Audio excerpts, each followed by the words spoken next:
Shalabaske. Sema Bwana Yesu, leo ni siku yangu. Leo ni siku yangu. Kwa jina la Yesu. Karibu ndani yangu. Na kwenye maisha yangu. Katika jina la Yesu. Katika jina la Yesu. Ukanijalie kupokea kwa kadiri ya wingi wa nguvu zako. Katika jina la Yesu. Bwana niinue kwa imani, nisimame nipande milima yote. Bwana nipandishe, Bwana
inua mikono yako juu. Bwana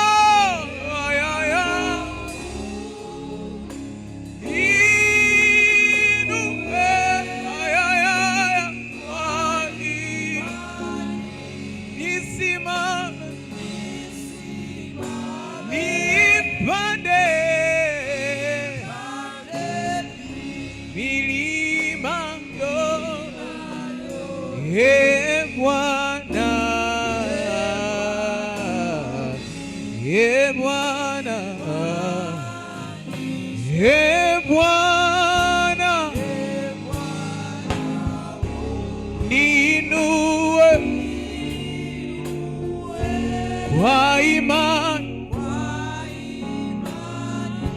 nisimame nipande milima yote. Bwana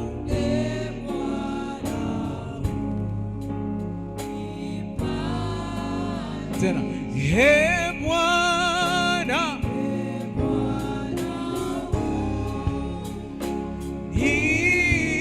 niinue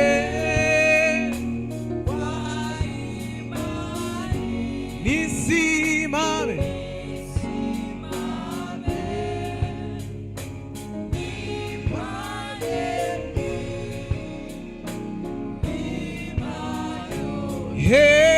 Bwana nipandishe, Bwana niinue kwa imani, nipande milima.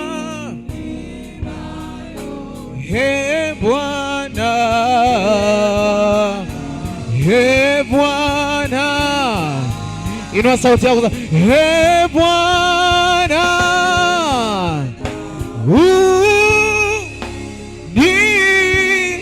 uniinue wa imani, mimi nisimame, nipande milima yote. Ee Bwana, inue. Inua sauti yako tena. Ee Bwana, inue wa imani, nisimame, nipande milima yote. Mwambie Bwana, ee Bwana wangu. Haleluya. Inua sauti yako tena. Ee Bwana, inue wa imani, nisimame, nipande milima yote. Ee Bwana, uninue tena. Ee Bwana, inue wa imani, nisimame,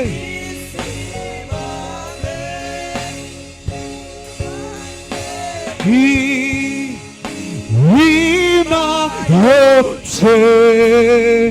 Ee Bwana, unipa. Unaweza sasa ukafungua kinywa chako sasa ukamwambia Bwana akupandishe siku ya leo, hakuinue katika ibada ya siku ya leo. Usitoke kama ulivyokuja. Yuko Mungu mahali hapa, anataka kumhudumia kijana mmoja, dada mmoja, kwa kupitia neno lake la siku ya leo. Akakuguse, akaiguse familia yako, akaiguse hitaji la moyo wako. Hautatoka mahali hapa kama ulivyokuja. Kwa kupitia ibada hii Bwana akakuinue, Bwana akakusimamishe, Bwana akakuinue, Bwana akakuinue. Inua sauti yako sasa. Wewe mwambie tu, mwambie Bwana akuinue. Bwana shana na mashada.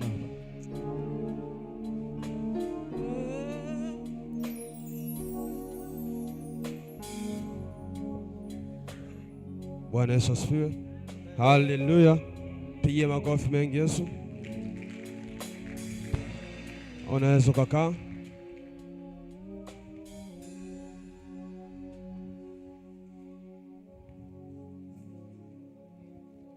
Bwana Yesu asifiwe.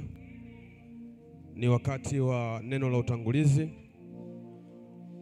Nafikiri karibu watu wote tunafahamu leo ni ibada ya nini, si ndio? Au kuna mtu afahamu?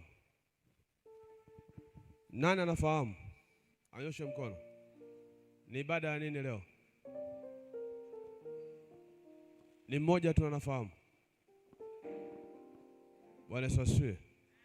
Bado tuko kwenye mtembeo ama mtiririko wa matendo ya nini? Ya imani.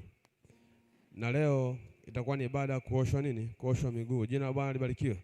Haleluya. Pia kwa watu wa Morogoro, Manyara na sehemu nyingine, kuna redio inaitwa PFM radio ambayo frequency zake ni 96.7 no 96.9. Inairusha ibada hii live. Bwana Yesu asifiwe. Kwa ibada hii live Manyara wanatusikia, Dodoma wanatusikia, Morogoro pia wanatusikia. Jina la Bwana libarikiwe. Haleluya. Ni kama hujafurahia, si ndio? Kwa wale ambao hawana smartphone wanaweza kufungua redio. Kama una ndugu una rafiki huko hayo maeneo, mwambie afungue redio PFM radio, afungue aweze kujiungamanisha na ibada ya leo ya baraka sana. Jina la Bwana libarikiwe. Haleluya. Yes, nimetumwa hapa kama Yohana kutengeneza mazingira ya wewe kupokea kila ambacho Bwana amekiachilia kupitia baba yetu Prophet Edmund Maistik. Haleluya. Bwana Yesu asifiwe. Kwa dakika chache nitazungumza nawe vitu vichache sana ambavyo ni msingi wa maandalizi yako binafsi kwenda kupokea jambo hili. Haleluya.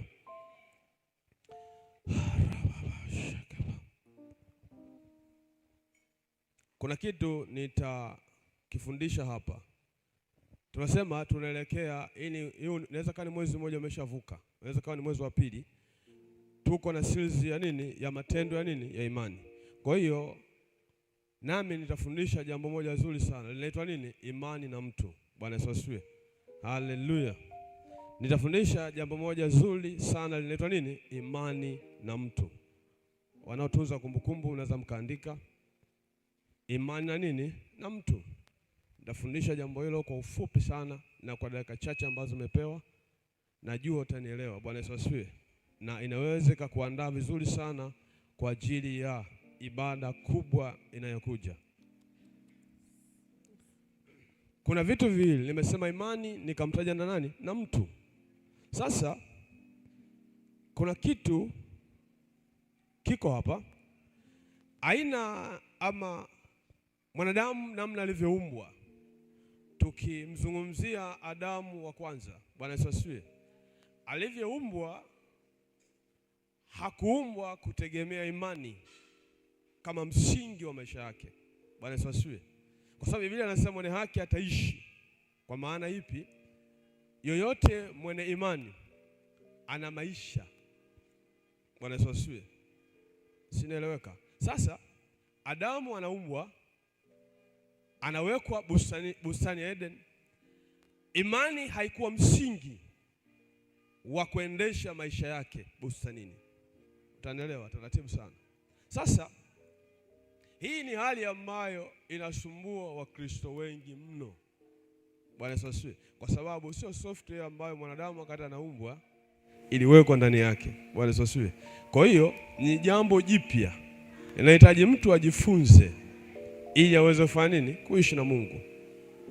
Na pasipo imani haimfai kumpendeza nani? Mungu. Kwa hiyo hii ni jambo geni liliingia baada ya anguko la nani? La Adamu. Bwana Yesu asifiwe. Nimesema ni somo fupi sana. Hata maandiko nitasoma machache kwa sababu ya muda. Anapoumbwa Adamu aliwekwa bustanini. Kazi aliyopewa alikuwa ni kuitunza na kulima nini? Ardhi. Ndio mission aliyopewa. Bwana Yesu asifiwe. Na Biblia inasema Mungu jioni alikuwa anamtembelea nani? Adamu.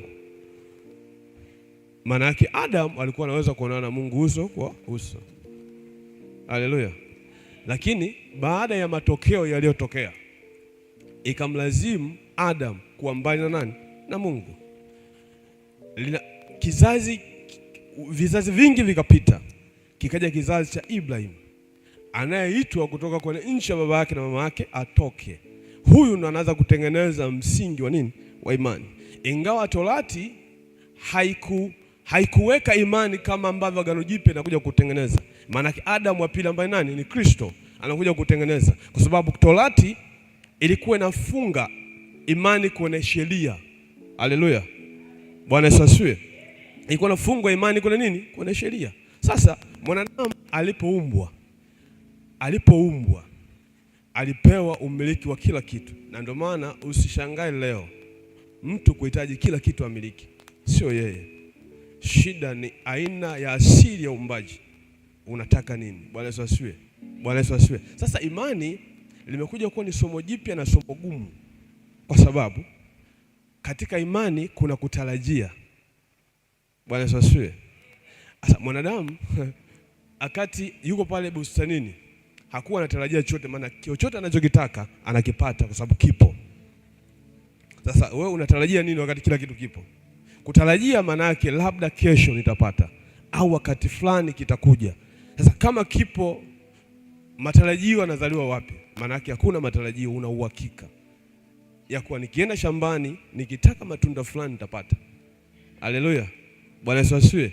Kama nafuga nikienda kwenye mabanda sio ya kuku, nitachukua kuku, nitafanya nini? Hauhitaji kutarajia ama kufikiri ya kuwa labda nianze kuwa na imani ya kuwa jambo hili linaweza kutokea, kwa sababu kila kitu kilikuwepo. Sasa mashindano ya mwanadamu yalizaliwa huko zamani. Bwana Yesu asifiwe. Haleluya. Mashindano ya mwanadamu yalizaliwa wapi? Huko zamani. Na ndio maana watu wengi ambao wako tofauti leo ni kwa sababu ya aina ya imani waliokuwa nayo. Kwa hiyo imani huwa ina aina ya maisha. Sasa hapo unaweza ukajiuliza, aina ya maisha yangu ni ipi? Namna navyofanya mambo yangu, navyoamua, navyozungumza. Utagundua aina ya imani ulionao ndani yako ndiyo inayoamuru aina fulani ya matokeo kwenye maisha yako. Bwana Yesu asifiwe. Haleluya. Sisi wa Afrika hii imani ama dini zilichelewa sana kufika kwetu. Kwa hiyo tulikuwa na mifumo ya kwetu ya zamani ambayo imesababisha baada ya imani kuja tuanze kufikiri na kuamini karibu kila kitu kinachofanyika basi kina mahusiano na nguvu za giza, ama mtumishi yote mwenye nguvu basi anatumika nini? Na ufalme wa giza. Bwana Yesu asifiwe. Haleluya. Niambie kitu kimoja. Twende kimaandiko kidogo. Mtu nani anaweza kunisomea kitabu cha Mwanzo 2 mstari wa 7 mpaka wa 9? Nani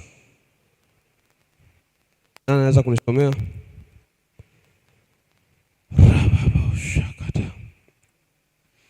Bwana Yesu asifiwe. Hakuna mtu anaweza kunisomea? Hebu mpatieni mic jamani.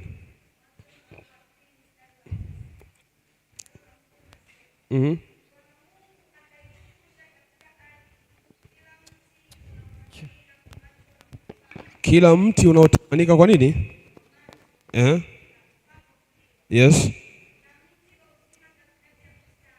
Unasoma Mwanzo 2 mstari wa 7. Mwanzo 2 mstari wa 7. Neno la Mungu linasema, Bwana Mungu akamfanya mtu kwa mavumbi ya ardhi. Yes. Akampulizia puani pumzi ya uhai.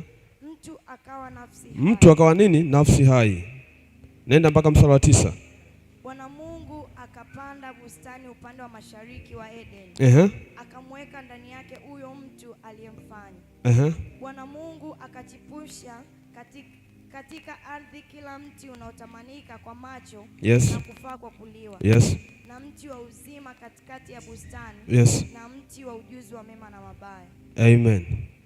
Sasa unaona Biblia inasema Mungu akachepusha, maana yake akaandaa mazingira ya huyu mtu atakayekuja kukaa hilo eneo asipate shida aina yoyote. Maana yake kama ni mahitaji awe nayo. Kazi yake ilikuwa labda majani yakiota mahali ni kuyatoa na kutunza hiyo bustani iliyotengenezwa. Bwana Yesu asifiwe. Haleluya.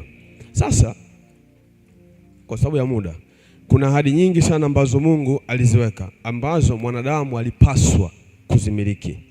Bwana Yesu asifiwe. Kuna vitu vingi vya msingi ambavyo mwanadamu alipaswa kufanya nini? Kuvimiliki. Lakini baada ya anguko, tuhame hapo sasa, twende kwenye imani inapozaliwa. Bwana Yesu asifiwe. Alafu tuone aina ya imani. Jaribu wewe mwenyewe kulinganisha aina ya maisha ya Adam, alafu angalia maisha ya nje ya nini? Ya Adam. Bwana Yesu asifiwe. Haleluya. Kwa hiyo mwanadamu alipaswa kumiliki chochote ambacho anakihitaji. Ndio ulikuwa mfumo wa nani? Kwa sababu Mungu anasema na tumfanye mtu kwa mfano wetu. Kwa maana mwanadamu alipaswa kwa mfano wa nani? Wa Mungu. Hata aina ya maisha aitakuwa kuishi mfano wa nani? Wa Mungu. Bwana Yesu asifiwe. Ndio tafsiri yake. Umeona? Ndio tafsiri yake. Kuwa Mungu amemfanya mwanadamu kwa mfano wake. Maana yake alitakuwa kuishi kwa mfano wake. Atakuwa kufanya vitu kwa mfano wa nani? Wa Mungu. Bwana Yesu asifiwe. Haleluya. Lakini kuna jambo jipya lilizaliwa baada ya nini? Ya anguko. Kwa hiyo mwanadamu anakutana na maelekezo mengine mageni kabisa juu ya maisha yake. Haleluya. Bwana Yesu asifiwe. Na ndio maana kama msomaji wa Biblia, neno imani kwa neno lake, imani kama imani, imeandikwa mara mbili tu kwenye Agano la Kale, mara mbili peke yake. Bwana Yesu asifiwe. Haleluya. Lakini Agano Jipya ndipo kuna msingi ama yani kitu kilichoshiba kinachozungumzia nini juu ya imani. Imeandikwa mara 227 kwenye Agano Jipya. Bwana Yesu asifiwe. Haleluya. Neno nini? Neno imani. Kwa hiyo unagundua mwasisi ama mtu aliyekuja kuhakikisha imani inajaa ndani ya mtu alikuwa ni Kristo Yesu. Bwana Yesu asifiwe. Haleluya. Nisomee kitabu cha Warumi. Yara baba. Warumi 10:17. Warumi 10:17. Tutasoma kwa msaada wa Bwana. Yes. Neno la Mungu linasema katika Warumi 10:17. Basi imani chanzo chake ni kusikia, na kusikia huja kwa neno la Kristo. Lakini nasema wao hawakusikia? Naam, wamesikia. Sauti yao imenena duniani mote. Nataka usome mstari wa 17 peke yake. Rudia mstari wa 17. Basi imani chanzo chake ni kusikia. Imani chanzo chake nini? Ni kusikia. Na kusikia huja kwa neno la Kristo. Unaelewa? Anasema imani chanzo chake ni kusikia, na kusikia huja kwa neno la nani? La Kristo. Yaani sio kusikia tu, unasikia nini? Bwana Yesu asifiwe. Unasikia neno la nani? Ndipo imani inapoanza kujengwa. Haleluya. Bwana Yesu asifiwe. Kabla sijaendelea mbele, nisomee pia Waebrania. Hivi vitu vinaunganika sana kuleta hii tafsiri. Waebrania 11 mstari wa kwanza. Neno la Mungu linasema, basi imani ni kuwa na uhakika na mambo yatarajiwayo. Imani ni kuwa na uhakika ya nini? Ya mambo yatarajiwayo. Ni bayana ya mambo yasiyoonekana. Ni bayana ya mambo yasiyoonekana. So, umegundua kile ambacho nilikuwa najaribu kuzungumza mwanzo. Imani ni kuwa na uhakika, ni bayana ya mambo yatarajiwayo. Yaani unakuwa na imani ya kuwa nina kitu na hauna kitu. Unakuwa na imani ya kuwa mimi ni mzima na mwili wako unasema wewe ni mgonjwa.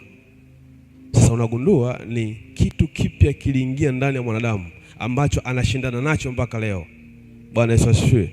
Ni rahisi sana leo kumwombea mtu hapa, hata kama alikuwa na uvimba ambao akigusa hivi anahisi kabisa kuna kitu. Bwana Yesu asifiwe.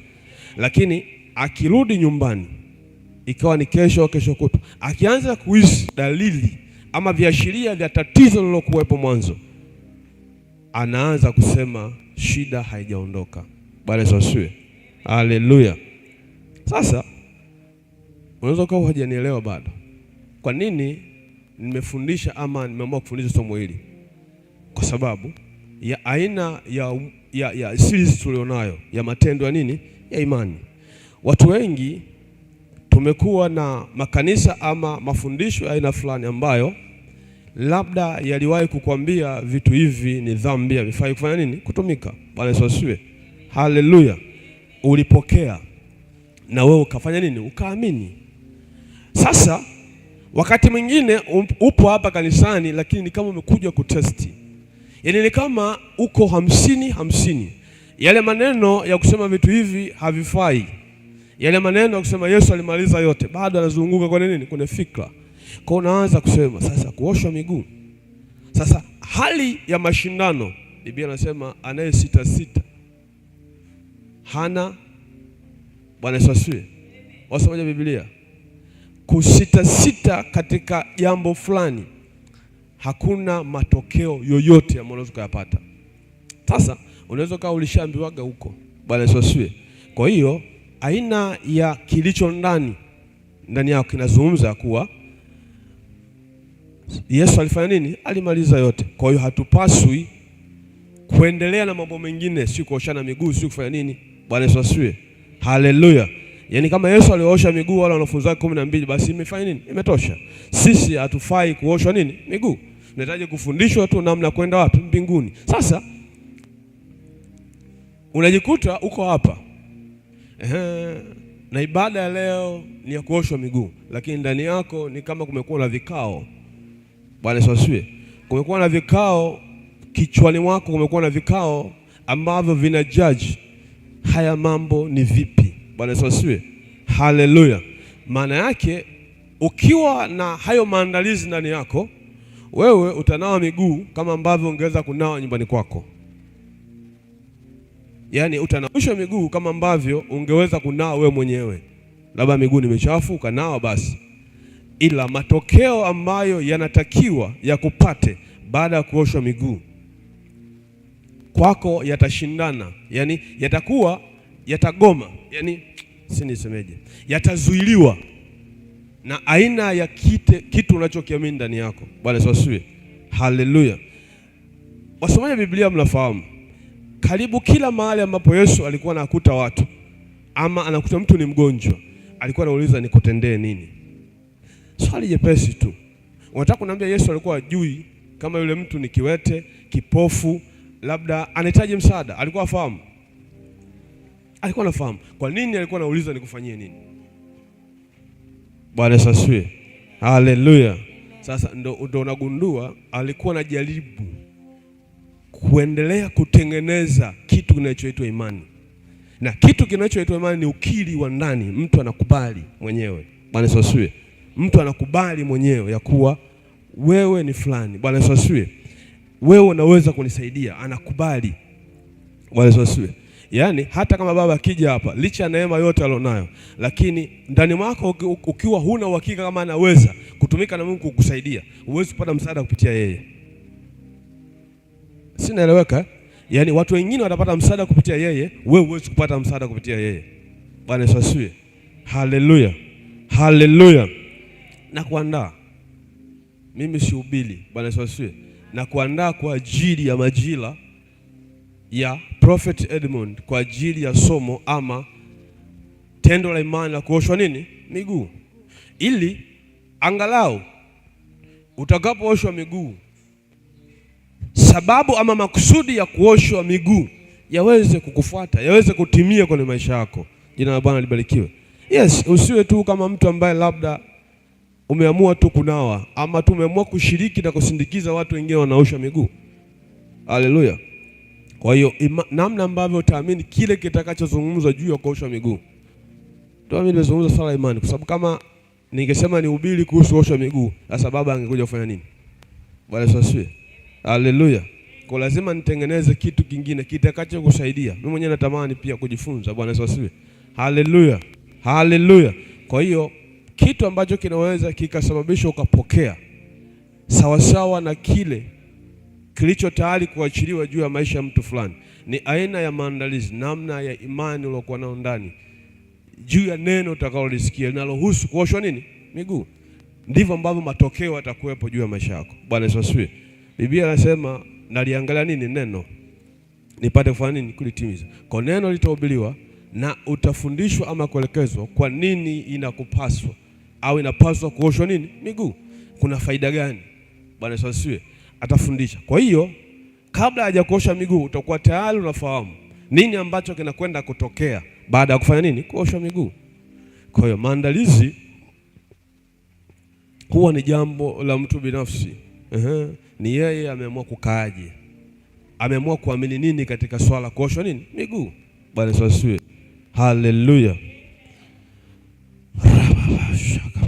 Ndapoenda kumalizia nisomee Waebrania pia 11 mstari wa 3.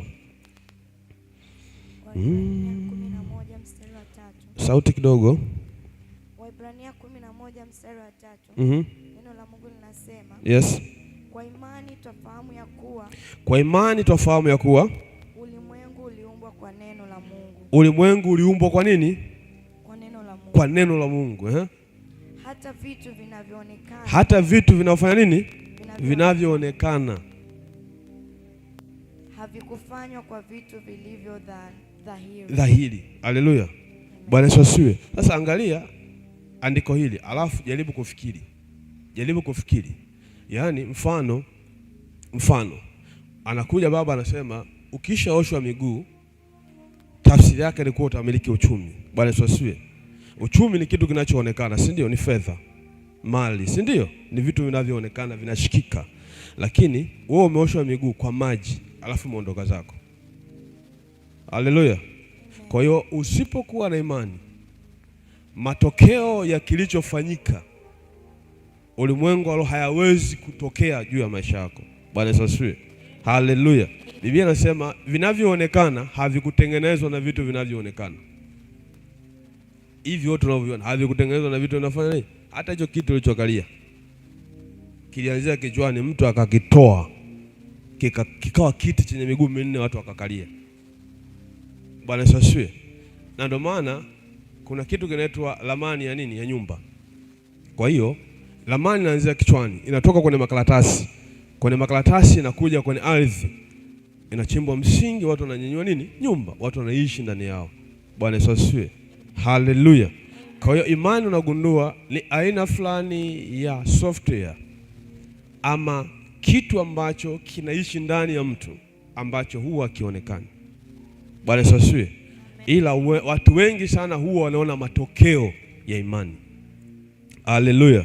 Bwana Yesu asifiwe. Kwa hiyo unaweza kuoshwa miguu leo na ukiamini ya kuwa, nimetolea mfano wa kuwa ukioshwa miguu unaweza nini, unamiliki nini? Uchumi. Sasa watakachokuja kusadiki watu wengine ni matokeo ya nini? Ya uchumi, matokeo ya kitu kinachoonekana. Jina la Bwana libarikiwe.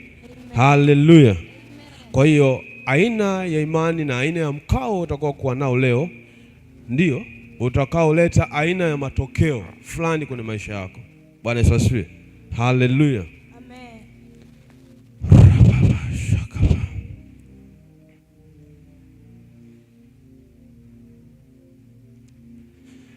Nataka nimalizie nisomee Warumi 4:20.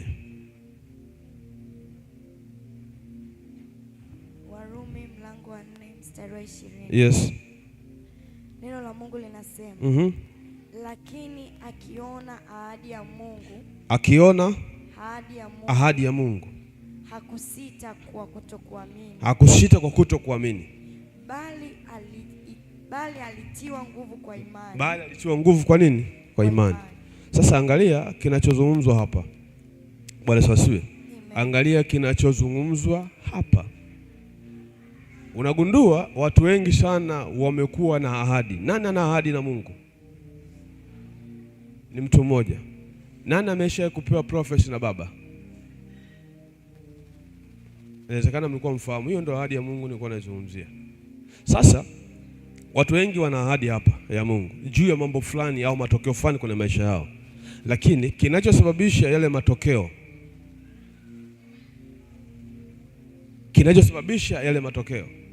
ni kipande katika vitu vinavyokamilisha matokeo, ni kipande kinachoitwa nini? Imani. Bwana Yesu asifiwe. Haleluya. Kwa sababu imani ndani yake ina matarajio, imani ndani yake ina kusubiri. Bwana Yesu asifiwe. Imani ndani yake ina matendo. Unaweza kusema hivyo. Kwa hiyo unagundua unaweza ukapewa prophecy hapa nzuri sana, nzuri mno, lakini matokeo yasiwe sawasawa na kile kilichozungumzwa.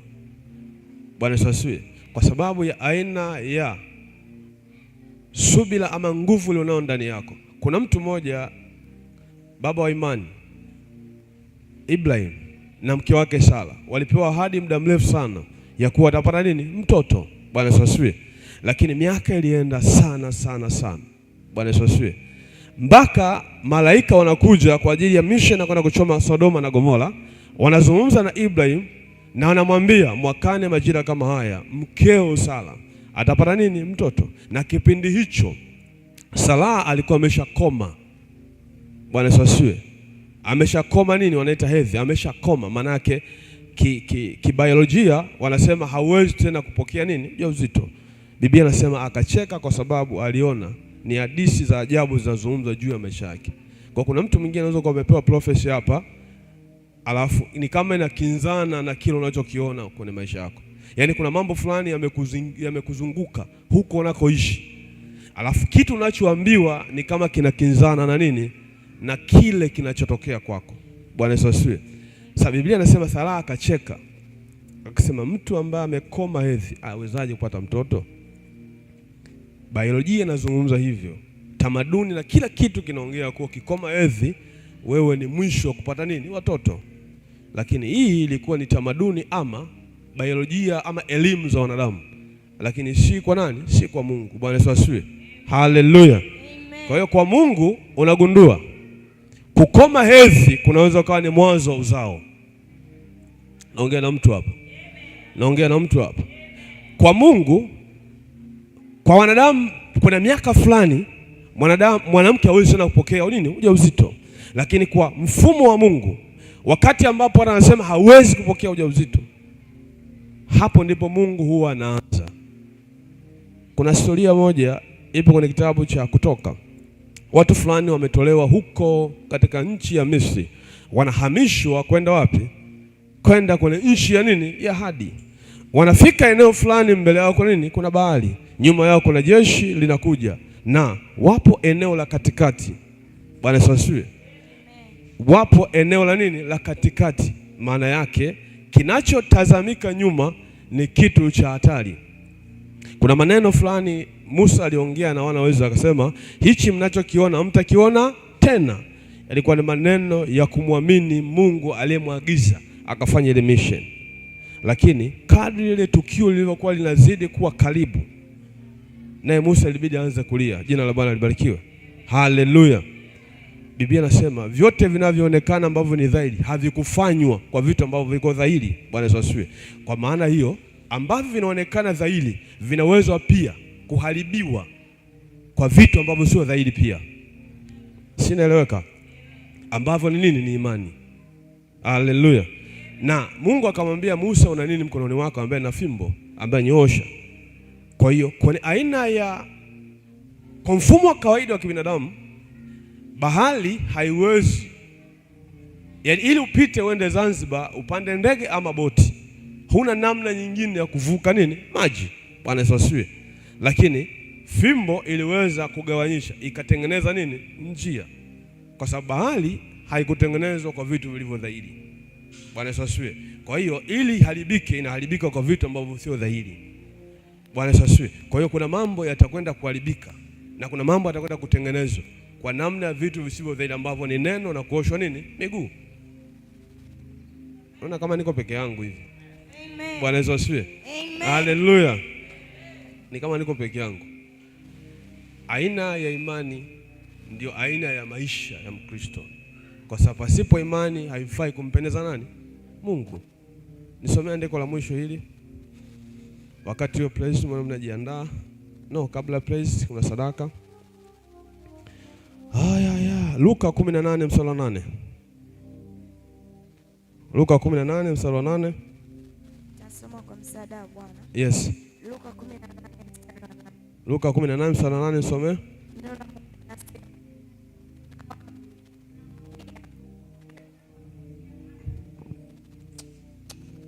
Walakini atakapokuja Mwana wa Adamu, je, iona imani duniani? Msomaji maiki yake inamsumbua, lakini kuna swali linaulizwa. Asa Mungu atawapatia haki upesi. Lakini je, mwanadamu atakapokuja ataikuta imani duniani? Bwana Yesu asifiwe. Ni swali linaulizwa, ataikuta imani duniani? Sasa na mimi nakuuliza, baba Prophet atakapokuja ataikuta imani kwako? Au nirudie, ni kama mjanielewa. Biblia inasemaje? Atawapatia haki upesi. Lakini mwana Adamu atakapokuja duniani, je, ataikuta imani? Imani itakuwepo? Bwana Yesu asifiwe. Haleluya. Je, baba atakuja kuhubiri na kukuosha miguu, ataikuta imani ndani yako? Wachache sana. Amen. Na hii ni ishara ya kuwa ni wachache watakaopokea. Ni ishara mbaya lakini ni nzuri pia, kwa sababu Yesu ukisoma Biblia kuna watu ambao wenye shida walikuwa ni wengi, lakini waliotatuliwa changamoto zao hawakuwa wote. Amen. Bwana Yesu asifiwe. Kwa kuna vilema wengi sana, lakini wachache sana ambao waliweza kusimama. Bwana Yesu asifiwe. Kwa aina ya imani yako ndio ambayo itasadifu nini ambacho unakwenda kupokea leo. Jina la Bwana libarikiwe. Amen. Haleluya. Pigie makofi Yesu basi. Amen. Sio mimi, mpigie makofi Yesu. Amen. Haleluya. Amen. Shika sadaka yako ya neno la utangulizi. Shika sadaka yako na nenda kaisemee jambo fulani shika sadaka yako ya neno la utangulizi na kaisemee jambo fulani kwa unatamani Mungu afanye nini? Akutendee. Haleluya.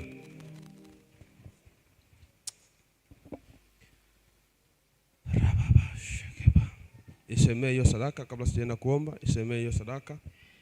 Nini unatamani Mungu atende kupitia hiyo sadaka? Una shauku gani? Una jambo gani unatamani Mungu aingilie kati kulitatua kupitia hiyo sadaka? Isemee sadaka kwa sekunde kadhaa.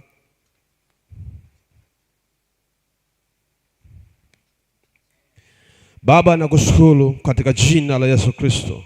Nabariki kila mmoja ambaye atanyosha mkono wake kutoa sehemu ya sadaka, sehemu ya haki yake, kwa jina la Yesu Kristo. Mungu akapate kumbariki.